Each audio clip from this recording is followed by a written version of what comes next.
যেসব বাচ্চারা নাকি বাবার সংস্পর্শে বেশি থাকে, বাবাদের সাথে বেশি খুনসুটি এবং খেলাধুলা করে, ওইসব বাচ্চা নাকি অনেক বিচক্ষণ এবং মেধাবী হয়। আবার ওইসব বাচ্চাদের স্মৃতিশক্তি এবং স্মরণশক্তি নাকি খুব বেশি প্রখর হয়ে থাকে এবং এরা অন্যের সাথে খুব সহজেই নিজেকে মানিয়ে নিতে পারে। আসসালামু আলাইকুম, নিগার সুলতানা বানু হাজির হয়েছি নতুন আরেকটি ভিডিও নিয়ে।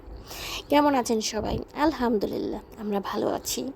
আমন্ত্রণ জানাই নতুন ভিডিও দেখার জন্য।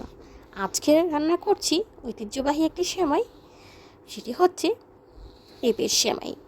এটা লাউ দিয়েও করা যায়, কিন্তু আমাদের যে চট্টগ্রামে পেঁপে দিয়েও বেশি করেন।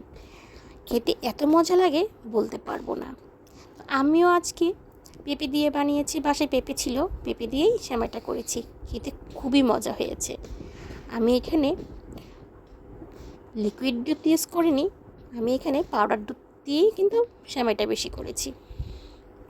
কিছু করা লাগবে না, জাস্ট সিদ্ধ করে সেমাইটাকে হালকা আদা সিদ্ধ করে পানি ঝরিয়ে এরপর ঘিয়ে সেমাইটা ভেজে দুধ, চিনি, তেজপাতা, লবণ ভালো করে মিক্সড করে পানি দিয়ে দিবেন।